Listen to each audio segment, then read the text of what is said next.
Kawan TV1. Assalamualaikum warahmatullahi wabarakatuh. Waalaikumsalam warahmatullahi wabarakatuh.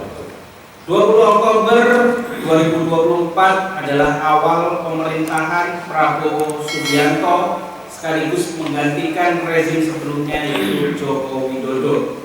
Dan dimulailah harapan baru bagi negeri ini untuk mendapatkan kebaikan-kebaikan yang telah dijanjikan oleh Prabowo Subianto. Namun berikutnya kita lihat bahwa ternyata langkah demi langkah yang diambil oleh Pak Prabowo tidak jauh berbeda dengan apa yang dilakukan oleh Jokowi. Bisa kita lihat dengan menteri-menteri yang dipasang oleh Pak Prabowo untuk menempati posisi-posisi penting masih hampir sama dengan apa yang dipasang oleh Jokowi pada eranya. Pun kita tahu akhir-akhir ini PIK 2 telah menjadi berita nasional dan sampai dengan detik ini belum ada statement dari Pak Prabowo yang berpihak kepada rakyat yang menolak represivisme dari pembangunan PIK 2 yang kemarin memang disahkan oleh Jokowi sebagai PSN. Dan untuk itu pada hari ini 31 Desember 2024, hari terakhir tahun 2024, kita mengadakan acara refleksi akhir tahun dengan tema rezim Prabowo kelanjutan rezim Jokowi. Telah hadir bersama kita tokoh-tokoh yang nanti akan menyampaikan pandangannya terkait refleksi setahun terakhir ini. Yang pertama ada Bang Ahmad Fazluddin SH sebagai koordinator TA MOR PTR, nanti bisa dijelaskan. Kemudian nanti insya Allah akan hadir juga Ustaz Eka Jaya, beliau dari Ketua Umum Pejabat. Berikutnya ada Bang Juju Purwanto SHMH sebagai Ketua Tim Mitigasi TA MOR PTR. Kemudian yang keempat ada Pak Taufik Bahaudin, beliau mewakili WeWatch. Dan yang berikutnya ada Bang Azam Khan SH, beliau adalah Sekjen TPUA yang hari ini masih Sehat hidup. yang hari ini masih tetap semangat untuk mengusut kasus ijazah palsu dari Jokowi. Allahu Akbar. Kemudian ada Bang Ismar Syarif Syafruddin SHMH, Ketua Tim Advokasi Bela Ulama Bela Islam. Dan yang terakhir ada Vicky Balfas, Presidium Forum Aksi, yang insya Allah beliau masih ada di perjalanan. Untuk mempersingkat waktu mungkin kita akan mulai dari Bang Ahmad Fazluddin yang hari ini cukup sibuk juga dalam menangani kasus PSN PIK 2 yang memang bersidang kemarin tanggal 16 Desember 2024 dan nanti sidang berikutnya tanggal 6 Januari 2025. Nanti mungkin bisa memaparkan kasus itu sekaligus kasus-kasus terakhir yang sedang viral nih Pak. Khususnya adalah bagaimana Harvey Muiz yang korupsinya ratusan triliun kemudian hanya dihukum 6,5 tahun saja. Nanti bisa dielaborasi. Silakan Bang Ahmad Fazluddin. Bismillahirrahmanirrahim. Assalamualaikum warahmatullahi wabarakatuh. Waalaikumsalam. Alhamdulillah rabbil alamin wa bihi nasta'in ala umuri dunya wa ala alihi wa sahbihi amma ba'd.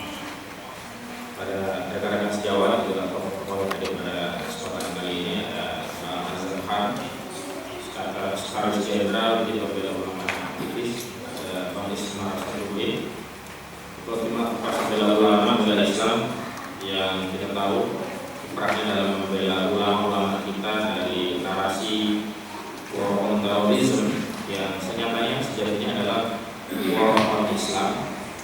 Karena kasus-kasus terorisme ternyata pada faktanya bukanlah upaya untuk memerangi kejahatan, tetapi upaya untuk menjadikan ulama dan ajaran-ajaran Islam itu seolah-olah penjahat dan kejahatan yang harus diperangi.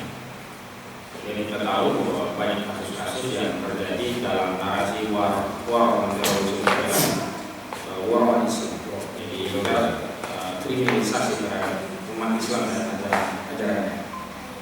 Dan ada orang profil Pak Udin, beliau dari Watch yang terus concern untuk memelototi berbagai persoalan bangsa terkait fenomena kebangkitan neo PKI begitu, dan ini juga terus menjadi persoalan yang tidak pernah bisa diselesaikan secara tuntas karena negara tidak mengadopsi masalah ini sebagai masalah yang krusial, sehingga ancaman dari kedaulatan negara oleh ideologi komunisme dan sosialisme itu terus menjadi bahaya dan bahaya aktual dari yang lain.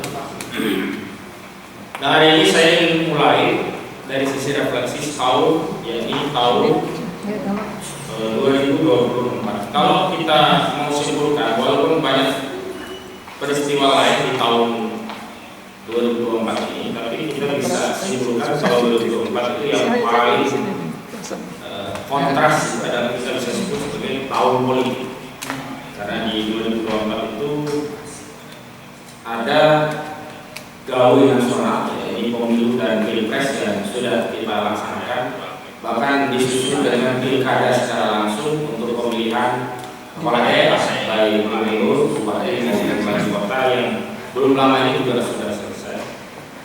Yang kalau kita perhatikan dengan anggaran hingga 93 triliun rupiah, ternyata gawe politik nasional khususnya pilpres dengan biaya mahal. Pemilu pilpres itu ada 93 triliun, untuk pemilihan presiden dan wakil presiden sendiri 43,7 triliun.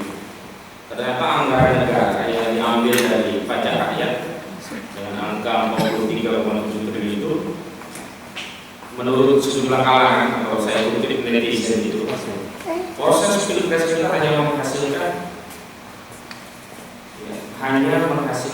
kelas pemimpin pembagi susu keliling. Jadi angka 43 triliun hanya dapat pemimpin yang paling terakhir pembagi susu keliling. Inilah dia. Dan kemudian angka 43 triliun yang totalnya dengan 93 triliun itu juga boleh bisa kita katakan hanya menghasilkan kepemimpinan yang omong-omong.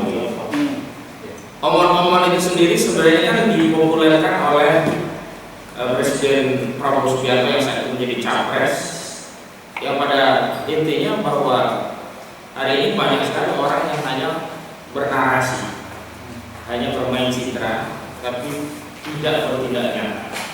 Maka sebutannya disebut dengan omong-omong atau hanya omong doang. Tapi apalagi ternyata saya mohon izin Bapak Presiden Prabowo Subianto, kualifikasi hanya omong-omong itu saya rasa hari ini juga bisa disematkan pada era pemerintahan yang sebenarnya sudah 2 bulan berjalan ini. Betul. Ini tepatnya sejak 20 Oktober 2024 yang lalu, di mana hari itu adalah hari penanda peralihan kekuasaan dari rejim sebelumnya, yakni Saudara Joko Widodo, dan beralih kepada presiden yang baru, yakni Saudara Prabowo Subianto. Terlepas hasil pilpres itu banyak persoalan, banyak kontradiksi, banyak penentangan. Bahkan sampai hari ini kalau saya ketemu sejumlah tokoh baik sipil dan militer itu masih belum bisa mengakui bahwa presiden republik ini adalah Saudara Prabowo Subianto sampai hari ini. Ya, karena prosesnya yang bermasalah. Tapi terlepas bahwa pada akhirnya seluruh rakyat menaruh harapan besar kepada Presiden Prabowo Subianto, karena bagaimanapun pada akhirnya dialah yang dilantik sebagai presiden, dialah yang mendapatkan amanah untuk menjalankan konstitusi, maka adalah layak, wajar, dan manusiawi ketika segenap elemen anak bangsa, seluruh rakyat Indonesia menaruh harapan besar kepada Presiden Prabowo Subianto.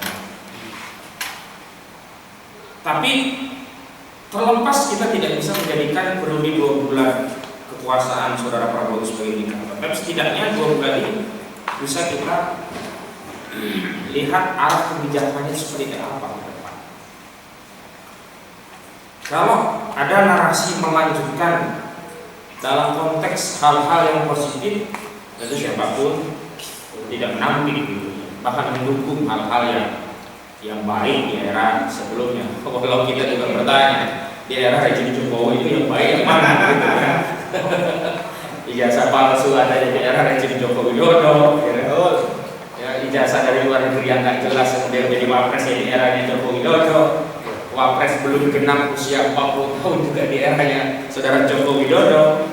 Kriminalisasi ulama, bahkan ulamanya sudah sempat diundang ke kantor istana presiden, tapi ditangkap sebagai terorisme juga di eranya saudara Joko Widodo. Ya, kenaikan pajak TBL, BBM yang ugal-ugalan itu juga terjadi di era saudara Joko Widodo. Sebenarnya sampai hari ini ya secara objektif kita masih bingung gitu.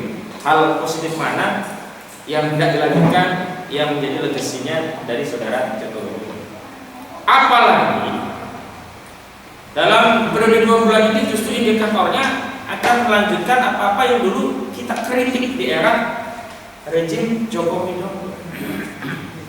Dalam bidang ekonomi misalnya lah, ya. Dari dulu kita tahu bahwa persoalan bangsa kita itu memang kemampuan ekonomi kita belum maksimal, dan semestinya pejabat-pejabat kita baik pemerintah maupun DPR itu mencontoh emak-emak ya yang di rumah tangga. Kalau menyusun anggaran pendapatan dan belanja rumah tangga APBRT, emak-emak itu selalu menyusun pengeluaran berdasarkan pemasukan yang diberikan oleh suami mereka. Jadi kalau suami mereka itu jadi bisa saya berikan biar nggak terlalu bau ya pada saatnya. Kalaupun ya dari pemasukan belanja rumah tangga, jadi sebenarnya ini ya. Nanti kalau yang impar baru impar saya. Siap. Jadi kalaupun mereka ya mendapat anggaran pemasukan dari belanja suami mereka sehari misalkan hanya 50.000, maka dia membelanjakan ya sebatas 50.000 itu secukupnya. Kalau ada barang dan jasa yang wajib, ya diganti lah, disubstitusi lah. Ya gulanya nggak gula putih lah, ganti gula merah. Yang penting suami masih bisa ngopi gitu kan. Jadi kalau bisa ngopi kan masih tenang gitu ya. Jadi jangan pula penting minta layanan kopi susu tapi kalau kasih APBN-nya yang diberikan pada istri hanya kopi doang gitu. Itu ibu-ibu, emak-emak itu atau rumah tangga itu lebih cerdik, lebih cerdas, mengikuti falsafah budaya kita, tidak boleh besar pasak daripada pengeluaran itu tidak boleh melebihi pemasukan. Sebisa-bisanya sama dengan pemasukan. Syukur kalau bisa diperkecil daripada pemasukan sehingga bisa nabung untuk keluarga. Tapi prinsip sederhana mengelola rumah tangga ini tidak diadopsi oleh pejabat kita, pemerintahan kita. Kita sebut pemerintah dan DPR karena menyusun APBN itu bukan hanya DPR, tapi kerjaan bersama, usulan dari pemerintah dan dibahas bersama DPR dan menjadilah undang-undang APBN. Dan undang-undang APBN kita di 2025 ini sekitar 3.000 triliun itu ternyata dibuat defisitnya sampai 612 triliun rupiah. Artinya apa? Negara kita itu memaksakan pengeluaran lebih besar daripada pemasukan. Harusnya kalau pemimpin ya yang memikirkan rakyatnya, karena kan akhirnya APBN tadi yang biayai bukan pejabat, rakyat yang kena pajak. Harusnya kalau belum bisa menambah pemasukan, jangan menambah pengeluaran. Kalau APBN kita potensi pendapatan pajaknya belum sanggup untuk ditingkatkan untuk memenuhi ekspektasi pengeluaran belanja negara, nggak usah ada pengeluaran yang ditambah seperti apa yang dilakukan oleh saudara Prabowo Subianto pasca dilantik, alih-alih merampingkan kabinet dalam rangka melakukan efektivitas dan efisiensi kinerja sehingga terjadi pengetatan anggaran, sehingga rakyat jadi tenang karena tahu pejabatnya itu ikut prihatin. Sebaliknya justru diobral kementerian. Coba bayangkan betapa gendutnya kementerian dan lembaga kita. Menteri koordinator sudah meningkat banyak, kementerian kemudian dipecah-pecah jadi banyak, sehingga buzzer atau apapun bisa jadi pejabat di tingkat kementerian sekarang. Semua diakomodir. Sakit tidak kita sebagai rakyat? Sakit sekali. Di tengah keadaan yang sulit, pengeluaran negara tidak dikatakan, malah rencana di Januari fix PPN akan ditingkatkan menjadi 12%. 12% itu bukan 1% terhadap harga barang, tapi kalau dikaitkan dengan pajak itu udah 9% lebih. Pajak misalnya biasanya bayar misalkan 11.000, sekarang menjadi 12.000. 1.000 per 12 itu gede, itu berat. Pedagang itu mau mengambil untung seperak 2 perak aja bertaruh dengan customer, karena customer itu seisi seperak aja dia cari belanja di tempat lain. Pesaing lainnya, belum lagi keran bisnis kita untuk produk-produk import dari China dibuka seluas-luasnya. Coba bayangkan, pedagang-pedagang di Republik ini benar-benar menjadi seorang yang yatim piatu, tidak dilindungi oleh negara. Mereka harus bertaruh sendiri, modal sendiri, produksi sendiri, tapi dia harus bertarung dengan produk dari China yang proses produksi didukung secara total oleh negara. Mana bisa kita bertarung, bersaing? Ini ibaratnya pedagang-pedagang kita itu petinju kelas ringan atau kelas guru ya, disuruh bertarung di ring tinju dengan petinju kelas berat. Nah kemudian pejabatnya ngomongnya enak saja. Salah kalian tidak meningkatkan kinerja kalian. Itu kan kayak Luhut bin Sarpanjaitan saat produknya Elon Musk masuk dan itu akan merusak pasar domestik, termasuk Telkomsel, alih-alih memproteksi pasar teknologi domestik dari serbuan market dari teknologi digitalnya Elon Musk, Luhut Panjaitan malah ngomong salah sendiri, kita nggak kreatif, nggak meningkatkan kemampuan ilmiah kita untuk meningkatkan kapasitas kita dan seterusnya. Itu kan pejabat yang sangat menyakiti. Saat PPN ditingkatkan 12%, kita dapat bocoran dari Dahlan Iskan, ternyata hari ini batu bara kita yang setiap tahun dari sektor pajaknya bisa menyumbang 120 triliun untuk APBN ini nggak menjadi barang yang kena pajak. Kurang ajar nggak itu? Jahat sekali ini. Lalu saat kita dikejutkan dengan kabar vonis kepada Muiz Harvey Muiz hanya berapa, 6 tahun? 6,5 tahun. 6,5 tahun. Kita semua prihatin. Kerugian negaranya kan 300 triliun. Kok tiba-tiba kepala negara itu ikutan curhat?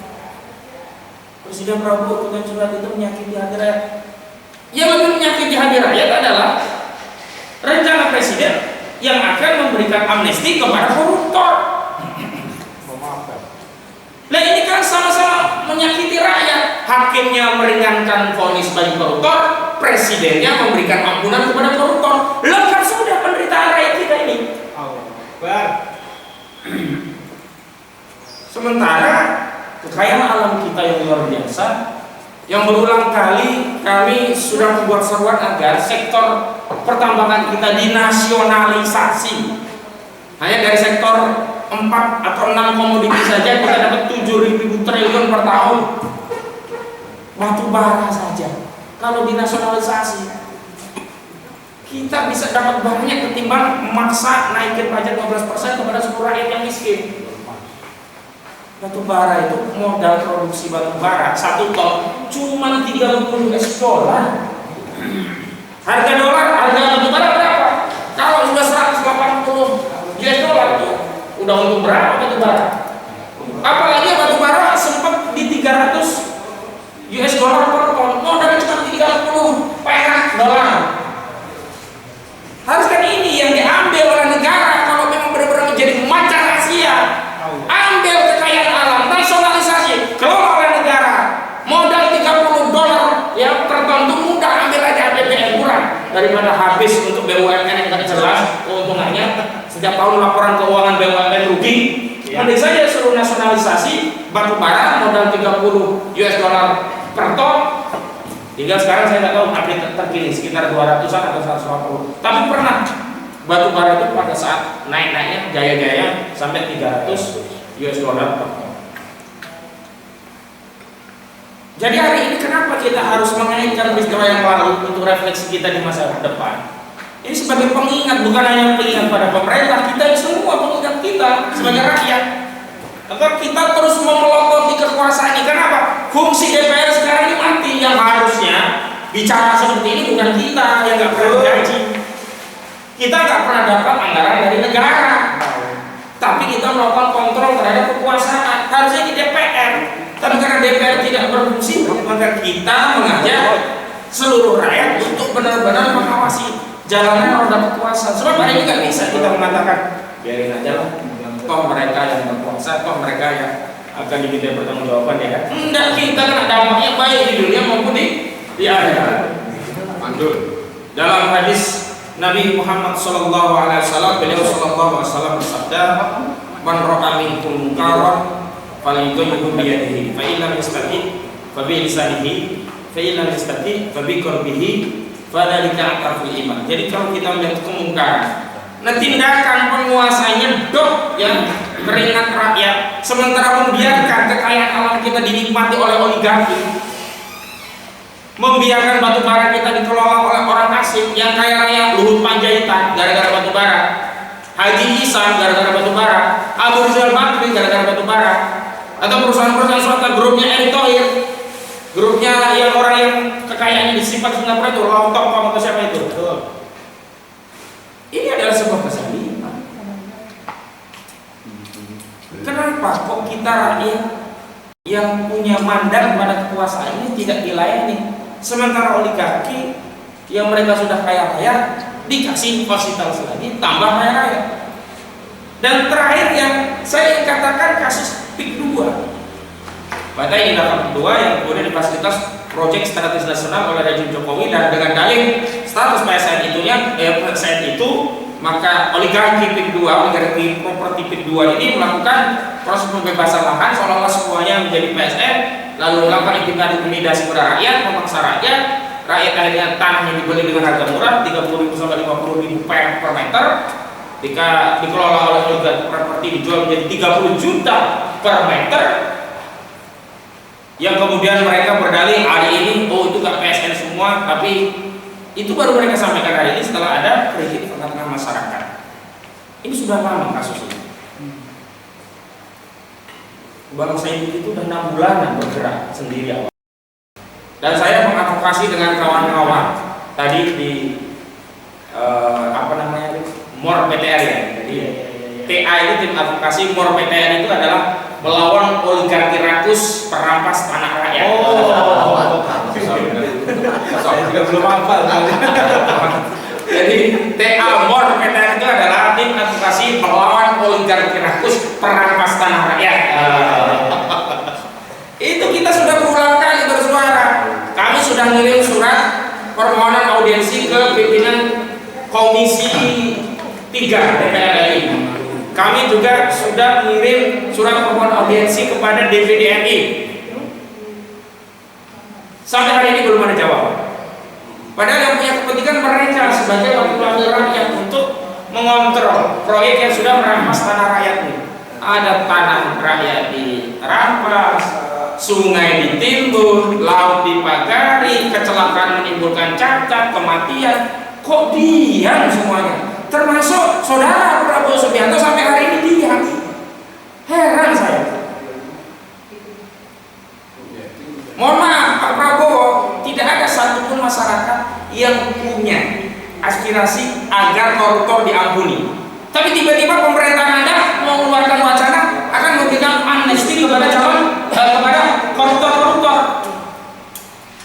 Anda bicara terhadap sesuatu yang tidak dibicarakan oleh rakyat Anda. Hari ini seluruh rakyat membicarakan tentang kezaliman PSN di berbagai wilayah. Di Rempang, termasuk di Banten PIK 2. Di Rempang ada saudara Tommy Winata yang punya Rempang Eco City. Di Banten ada saudara Aguan atau Sugianto Kusuma yang punya proyek pantai Indah Kapuk 2. Semua sudah protes. Ulama-ulama bersuara. Jawa Timur sekarang masuk. Jawa Timur sekarang juga iya, di Surabaya. Tapi kenapa kok tidak ada respon resmi dari negara gitu? Saya bertanya, negara ini dibentuk untuk siapa? Untuk melayani rakyat, melindungi rakyat, memenuhi hajat rakyat, atau menjadi pelayan, pelindung, dan memberikan kemaslahatan bagi oligarki? Kalau jawabannya yang kedua, oh ya sudah, kami tidak akan mempertanyakan lagi. Karena faktanya negara ini dibuat hanya untuk melayani oligarki. Negara ini memang untuk melindungi oligarki. Negara ini memang untuk menciptakan peluang bisnis dan keuntungan besar bagi oligarki. Sudah, kami tidak akan protes. Tapi kalau itu yang terjadi, tentu kami berhak marah. Kenapa? Karena saat kampanye tidak pernah ada satupun calon presiden yang menyatakan negara ini dibangun untuk kepentingan oligarki. Tidak ada. Mereka semua mengatakan kami akan berdiri bersama rakyat, kami akan wakafkan sisa hidup kami untuk rakyat, semua untuk rakyat. Sekarang kami bertanya, rakyat yang mana? Tenggelam bersama rakyat. Ingin timbul dan tenggelam bersama rakyat gitu loh. Tenggelamnya doang. Mohon maaf, sudah terlalu lama dia. Ada sebagian yang meminta tunda dulu kita, mungkin lagi persiapan, mungkin lagi ambil langkah taktis. Enggak, ini udah terlalu lama, korbannya udah banyak. Di Pontang kemarin waktu kita dengar aspirasi masyarakat Kecamatan Pontang, banyak sekali keluhan yang ternyata mereka memendam sekian lama, bingung mau mengadu kemana, kepada siapa. Padahal kita punya negara, punya pemimpin. Hari ini rakyat seperti yatim dan piatu, seolah tidak punya pemimpin. Mau ngadu kepada siapa? Makanya rekomendasi kami dari refleksi ini ke depan adalah baik pada pemerintah, pada Presiden Prabowo khususnya yang saat ini diberi amanah untuk memimpin kekuasaan, dengarkan aspirasi rakyat. Ingat, kualat kalau membangkang kepada aspirasi rakyat. Kualat. Banyak penguasa itu jatuh karena dia membangkang terhadap aspirasi rakyat. Tidak menunggu bertahun-tahun. Apakah saudara Prabowo Subianto itu kalah dengan saudara Aguan? Sehebat apa Aguan atau Subianto Kusuma sehingga saudara Prabowo Subianto gak berani ngomong tentang Aguan? Satu kalimat saja, gak?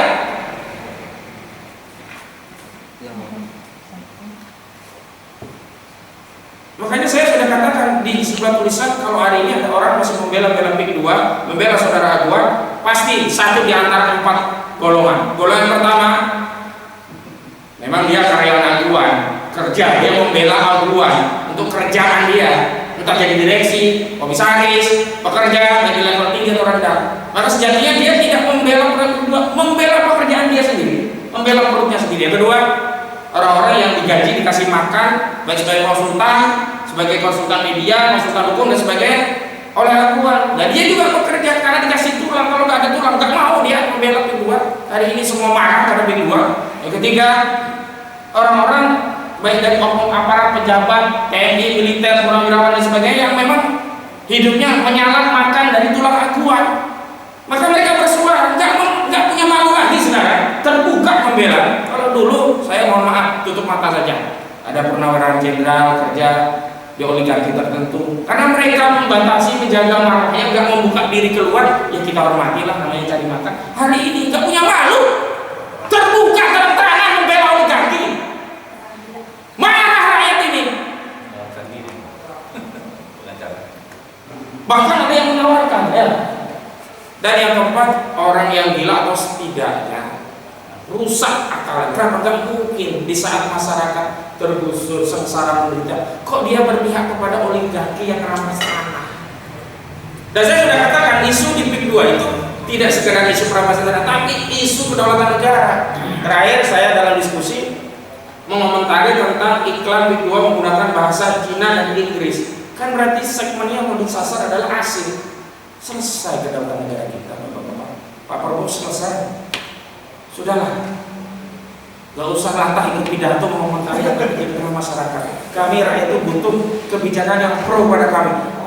Ukuran sederhana kalau negara ini berpihak kepada rakyat dalam kasus PIK 2 itu adalah segera ya cabut status PSN PIK 2, segera hentikan proyek PIK 2 ini, dan ketiga audit seluruh pelaksanaan proyek PIK 2. Karena saya yakin banyak pelanggaran baik secara hukum, ketatanegaraan dan administrasi, termasuk perdata yang perdatanya hari ini sedang kami gugat di Pengadilan Negeri Jakarta Pusat. Itu saja dari saya, silakan nanti yang lain. Demikian, assalamualaikum warahmatullahi wabarakatuh. Waalaikumsalam warahmatullahi wabarakatuh.